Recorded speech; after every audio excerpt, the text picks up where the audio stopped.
नीतीश जी फर्ज अब निभाई जी, बबुआ अंश के जानवा बचाई जी।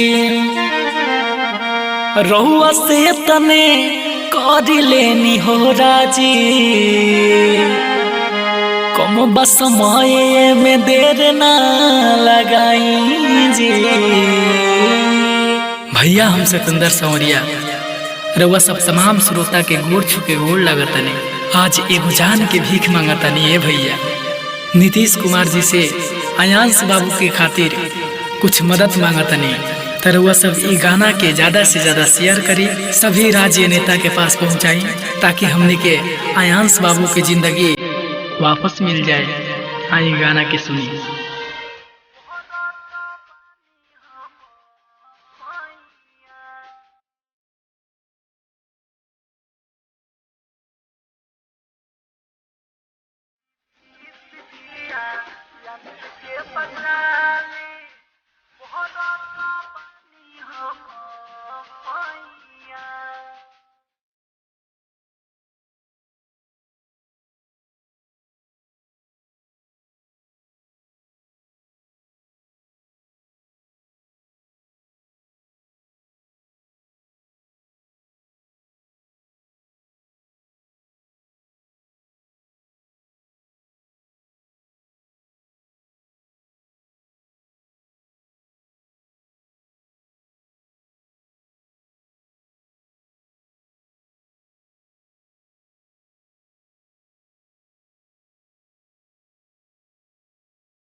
presented by अटूट म्यूजिक। आप सुन रहे हैं सतेंद्र संवरिया की आवाज।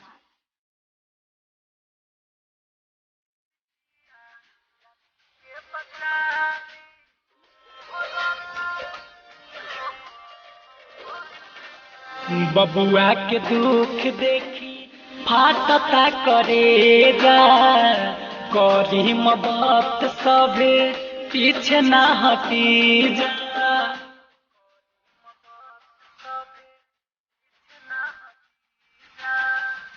बबुआ के दुख देखी फाटता करेगा, करी मदद सभे पीछे ना हटी जा।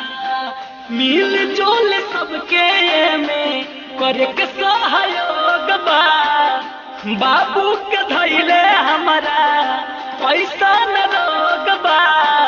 बन जाई रबुआ हैया नीतीश जी आयांश के बचाली, कोनो तो पानी हम पाइया। नीतीश जी आयांश के बचाली, कोनो तो पानी हम पाइया।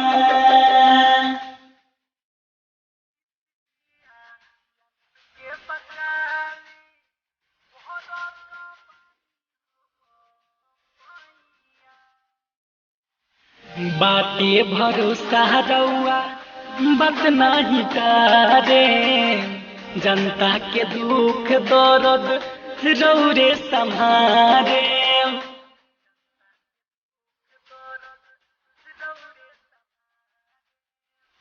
बाटे भरोसा रउआ बात नहीं करे, जनता के दुख दर्द रौरे संभारे। ऐसन बीमारिया केहू के न धारे, सतेंद्र संवरिया विनती करे। बतिया के सुनी सभे भैया नीतीश जी आयांश के बचाली, पड़ा तो बानी हम पाइया। नीतीश जी आयांश के बचाली, पड़ा तो बानी हम पाइया। presented by